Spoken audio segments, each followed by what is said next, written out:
بسم اللہ الرحمن الرحیم۔ السلام علیکم دوستو، آج کی اس ویڈیو میں ہم حضرت آدم علیہ السلام کی پوری زندگی کے بارے میں جانیں گے۔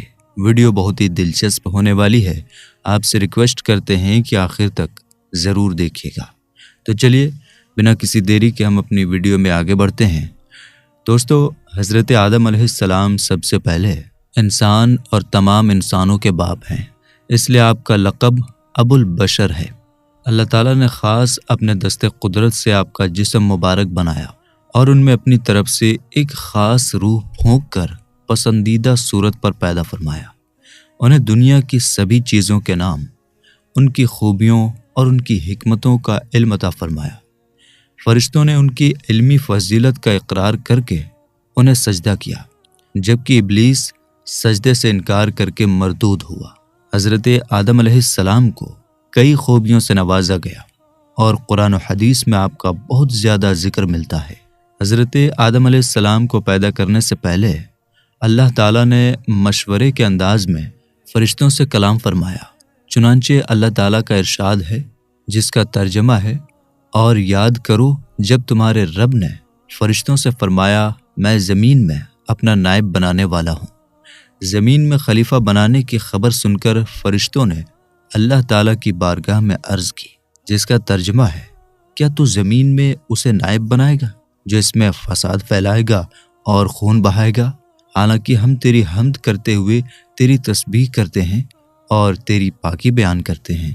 فرشتوں کی عرض کے جواب میں اللہ تعالیٰ نے ارشاد فرمایا، جس کا ترجمہ ہے، بے شک میں وہ جانتا ہوں جو تم نہیں جانتے، کیونکہ خلیفہ بنانے میں اللہ تعالیٰ کی حکمتیں تم پر ظاہر نہیں۔ ان میں انبیاء و رسول علیہم السلام بھیجے جائیں گے، نیز ان میں شہداء و صدیقین بھی ہوں گے، صالحین و عابدین بھی، علماء عاملین بھی اور اولیاء کاملین بھی۔ دوستو، خلیفہ اسے کہتے ہیں جو حکم دینے اور دوسرے اختیارات میں اصل کا نائب ہو۔ حالانکہ دوسرے انبیاء اکرام علیہم السلام بھی اللہ تعالیٰ کے خلیفہ ہیں، جیسے حضرت داؤد علیہ السلام سے اللہ تعالیٰ نے فرمایا، جس کا ترجمہ ہے، اے داؤد، بے شک ہم نے تجھے زمین میں اپنا نائب کیا۔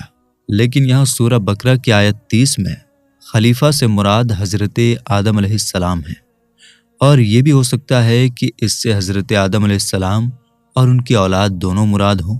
یہاں ایک اور بات یاد رکھنے لائق ہے کہ ظاہری طور پر سب سے پہلے خلیفہ حضرت آدم علیہ السلام ہیں، لیکن حقیقت میں سب سے پہلے خلیفہ ہمارے آقا حضرت محمد مصطفیٰ صلی اللہ تعالیٰ علیہ وآلہ وسلم ہی ہیں۔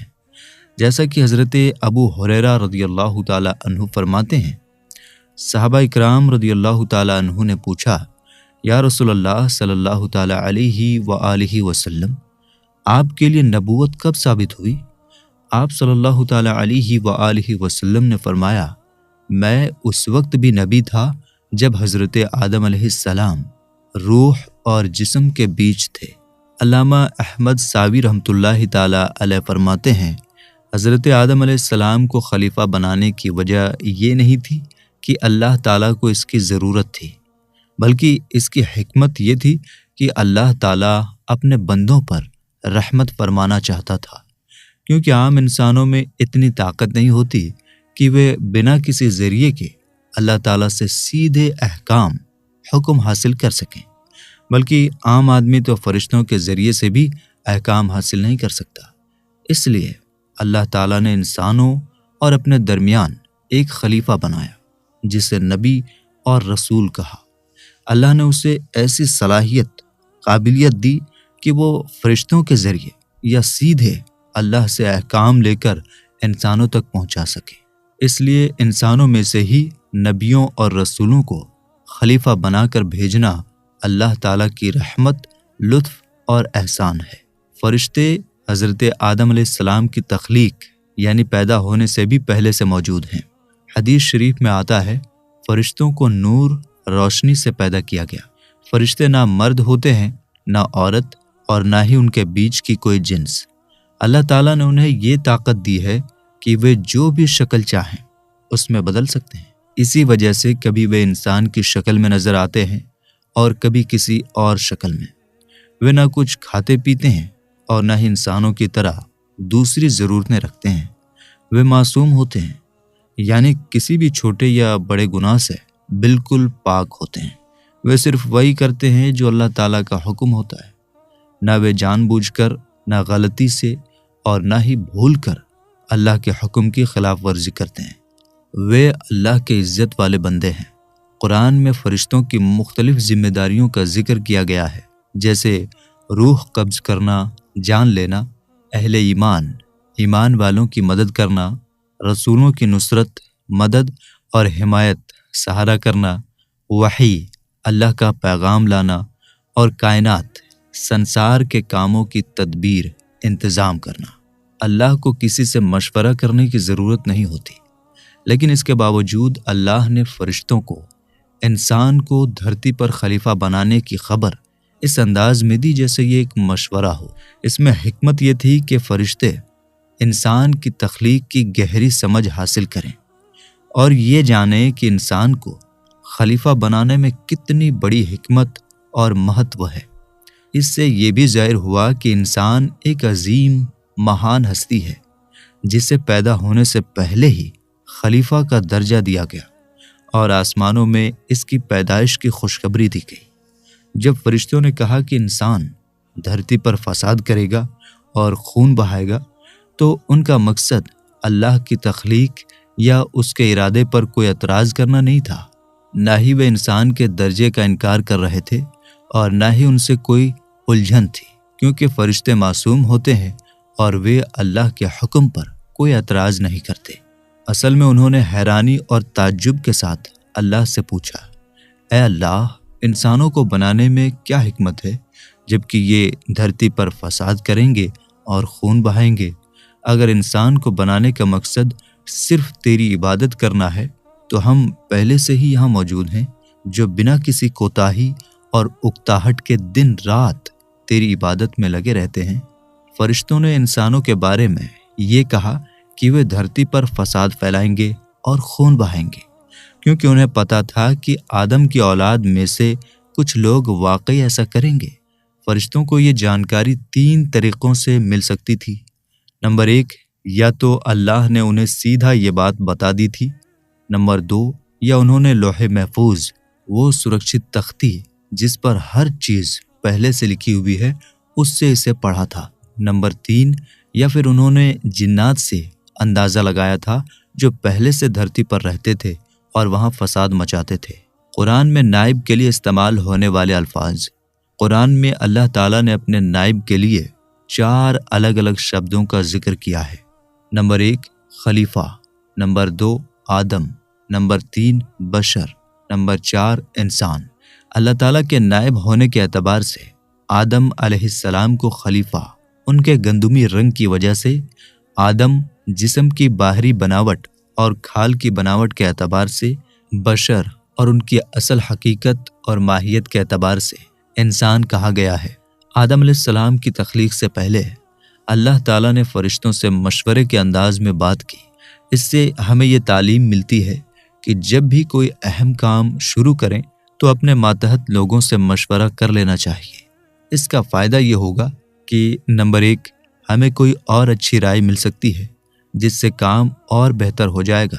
نمبر 2، جس کام کو لے کر ماتحت لوگوں کے ذہن میں کوئی الجھن ہو وہ دور ہو جائے گا۔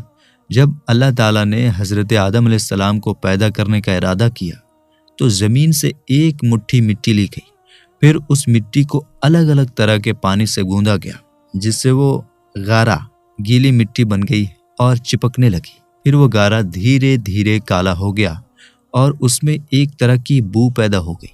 اسی سیاہ اور بودار مٹی سے انسان کی شکل بنائی گئی۔ جب یہ مٹی سوکھ کر سخت ہو گئی تو ہوا کے گزرنے سے اس میں سے آواز نکلتی تھی۔ آدم علیہ السلام کی تخلیق کے یہ الگ الگ مراحل قرآن کریم میں کئی جگہ بیان کیے گئے ہیں۔ اسی طرح ایک مقام پر اللہ تعالیٰ نے ارشاد فرمایا، جس کا ترجمہ ہے، بے شک عیسیٰ کی مثال اللہ کے نزدیک آدم کی طرح ہے، جسے اللہ نے مٹی سے بنایا، پھر اسے فرمایا ہو جا تو وہ فوراً ہو گیا۔ دوسرے مقام پر ارشاد فرمایا، جس کا ترجمہ ہے، اور بے شک ہم نے انسان کو چنی ہوئی مٹی سے بنایا، اور ارشاد فرمایا، جس کا ترجمہ ہے وہ جس نے جو چیز بنائی خوب بنائی اور انسان کی پیدائش کی ابتدا مٹی سے فرمائی۔ تیسرے مقام پر ارشاد فرمایا، جس کا ترجمہ ہے بے شک ہم نے انہیں چپکنے والی مٹی سے بنایا۔ چوتھے مقام پر ارشاد فرمایا، جس کا ترجمہ ہے اور بے شک ہم نے انسان کو خشک بجتی ہوئی مٹی سے بنایا جو ایسے سیاہ گارے کی تھی جس سے بو آتی تھی۔ پانچویں مقام پر ارشاد فرمایا، جس کا ترجمہ ہے اس نے انسان کو ٹھیکری جیسی بجنے والی سوکھی مٹی سے پیدا کیا۔ حضرت عبداللہ بن مسعود رضی اللہ تعالی عنہ سے روایت ہے، فرشتوں سے مشورہ کرنے کے بعد اللہ تعالیٰ نے حضرت جبریل علیہ السلام کو زمین کی طرف بھیجا تاکہ وہ وہاں سے مٹی لے کر آئیں، لیکن زمین نے کہا، میں اللہ کی پناہ چاہتی ہوں کہ مجھ سے کچھ لیا جائے یا میری کوئی چیز کم کر دی جائے۔ حضرت جبریل علیہ السلام مٹی لیے بنا لوٹ آئے اور اللہ سے عرض کیا، اے میرے رب، زمین نے تیری پناہ مانگی تو میں نے اسے پناہ دے دی۔ پھر اللہ تعالیٰ نے حضرت میکائیل علیہ السلام کو بھیجا، لیکن زمین نے ان سے بھی وہی کہا اور انہوں نے بھی اسے پناہ دے دی۔ وہ بھی واپس لوٹ گئے اور وہی عرض کیا جو حضرت جبریل علیہ السلام نے کیا تھا۔ اس کے بعد اللہ تعالیٰ نے حضرت اسرائیل علیہ السلام کو بھیجا۔ جب زمین نے ان سے بھی پناہ مانگی تو انہوں نے کہا، میں اللہ کی پناہ چاہتا ہوں کہ اس کا حکم پورا کیے بنا لوٹ جاؤں۔ پھر انہوں نے زمین کی سطح سے مٹی لے لی۔ انسانوں کی مختلف طبیعت کی وجہ سے پوری دھرتی سے الگ الگ رنگوں اور الگ الگ خاصیت والی مٹی کی ایک مٹھی برابر ماترا جمع کی گئی۔ اسی وجہ سے انسانوں کی شکل، صورت، سوبھاؤ، سیرت، مانسکتا، نفسیات اور عادتیں، طبیعت بھی الگ الگ ہوتی ہیں، جیسے مٹی کی قسمیں اور اس کے گن الگ الگ ہوتے ہیں۔ حضرت ابو موسیٰ اشعری رضی اللہ تعالی عنہ سے روایت ہے، جس کا آسان مطلب ہے کہ نبی کریم صلی اللہ تعالی علیہ وآلہ وسلم نے فرمایا، اللہ تعالیٰ نے حضرت آدم علیہ السلام کو مٹی کی ایک مٹھی سے پیدا کیا جسے اس نے پوری زمین کے الگ الگ حصوں سے لیا تھا۔ اسی وجہ سے آدم کی اولاد انسان بھی زمین کی مٹی کی طرح الگ الگ سوبھاؤ اور رنگوں کی ہوئی۔ چونکہ مٹی کی قسمیں الگ الگ تھیں، اس لیے انسانوں کی شکلیں اور عادتیں بھی الگ الگ ہوئیں۔ کچھ لوگ سرخ لال رنگت والے، کچھ سفید، کچھ کالے اور کچھ درمیانے یعنی سانولے یا ہلکی سرخی سفیدی والے ہوئے۔ اسی طرح کچھ نرم سوبھاؤ کے، کچھ سخت مزاج کے، کچھ اچھے پاکیزہ اور کچھ برے خبیث ہوئے۔ یقیناً اللہ تعالیٰ اس بات پر قادر تھا کہ وہ حضرت آدم علیہ السلام کو مرحلہ وار پیدا کرنے کی بجائے ایک ہی بار میں بنا دیتا، لیکن اپنی پوری حکمت سے اس نے ایسا نہیں کیا، بلکہ جیسے عالم کبیر یعنی پوری کائنات کو مرحلہ وار دھیرے دھیرے پیدا کیا، ویسے ہی عالم صغیر یعنی انسان کو بھی مرحلہ وار پیدا فرمایا۔ اس سے ہمیں یہ سیکھ ملتی ہے کہ ہمیں بھی اپنے کام اطمینان سے اور مرحلہ وار کرنے چاہیے۔ حضرت آدم علیہ السلام کی مٹی کو مکہ اور طائف کے درمیان مقام نعمان نام کی جگہ پر رکھا گیا۔ پھر جب یہ مٹی مختلف مراحل سے گزرنے کے بعد انسانی صورت اپنانے کے قابل ہو گئی تو اسے جنت میں لے جایا گیا، جہاں حضرت آدم علیہ السلام کی صورت بنائی گئی۔ کچھ روایات میں یہ بھی بتایا گیا ہے کہ حضرت آدم علیہ السلام کی مبارک صورت پہلے زمین پر بنائی گئی اور پھر جنت میں لے جا کر ان میں روح ڈالی گئی۔ اللہ تعالیٰ نے حضرت آدم علیہ السلام کو خاص اپنے دست قدرت سے پیدا فرمایا، جیسا کہ جب ابلیس نے انہیں سجدہ کرنے سے انکار کر دیا تو اللہ تعالیٰ نے اس سے فرمایا، جس کا ترجمہ ہے، اے ابلیس، تجھے کس چیز نے روکا کہ تو اسے سجدہ کرے جسے میں نے اپنے ہاتھوں سے بنایا؟ اور اللہ تعالیٰ نے ہی حضرت آدم علیہ السلام کی تخلیق کو مکمل کیا اور اس مبارک جسم میں اپنی ایک خاص اور معجز روح پھونکی، جیسا کہ فرشتوں کو دیے گئے اس حکم سے ظاہر ہوتا ہے، جس کا ترجمہ ہے، پھر جب میں اسے ٹھیک بنا لوں اور اس میں اپنی خاص روح پھونکوں تو تم اس کے لیے سجدے میں پڑ جانا۔ حضرت ابو ہریرہ رضی اللہ تعالیٰ عنہ سے روایت ہے کہ رسول کریم صلی اللہ تعالیٰ علیہ وآلہ وسلم نے فرمایا، اللہ تعالیٰ نے حضرت آدم علیہ السلام کو اپنی صورت پر بنایا اور ان کی لمبائی 60 گز رکھی۔ اب اپنی صورت پر بنایا سے کیا مطلب ہے؟ علماء نے بتایا کہ اگر اپنی صورت میں اپنی سے مراد اللہ تعالیٰ ہے تو اس کا مطلب ہے کہ اللہ تعالیٰ نے حضرت آدم علیہ السلام کو اپنی پسند کی شکل میں بنایا، یا پھر اللہ تعالیٰ نے حضرت آدم کو اپنی خاص صفتوں کے ساتھ بنایا، جیسے علم، تصرف، حکم چلانے کی طاقت، سننے دیکھنے کی قابلیت اور قدرت وغیرہ سے نوازا۔ اور اگر اپنی صورت میں اپنی سے مراد حضرت آدم علیہ السلام ہے تو اس کا مطلب ہوگا کہ اللہ تعالیٰ نے حضرت آدم علیہ السلام کو ان کی اپنی شکل اور بناوٹ پر بنایا، یعنی شروع سے ہی انہیں ویسی شکل دی جیسی میں انہیں رہنا تھا۔ دوسروں کی طرح نہیں کیا کہ پہلے بچے ہوں، پھر جوان، پھر بوڑھے، یا پھر اس کا مطلب ہے کہ اللہ تعالیٰ نے حضرت آدم علیہ السلام کو ان کی خاص صفتوں کے ساتھ بنایا، یعنی وہ شروع سے ہی علم والے، سمجھدار، ہدایت پائے ہوئے اور نیک تھے۔ یہاں گز سے مراد شرعی گز ہے، یعنی 1 ہاتھ لگ بھگ 1.5 فٹ۔ تو حضرت آدم علیہ السلام کی لمبائی 60 ہاتھ یعنی 90 فٹ تھی۔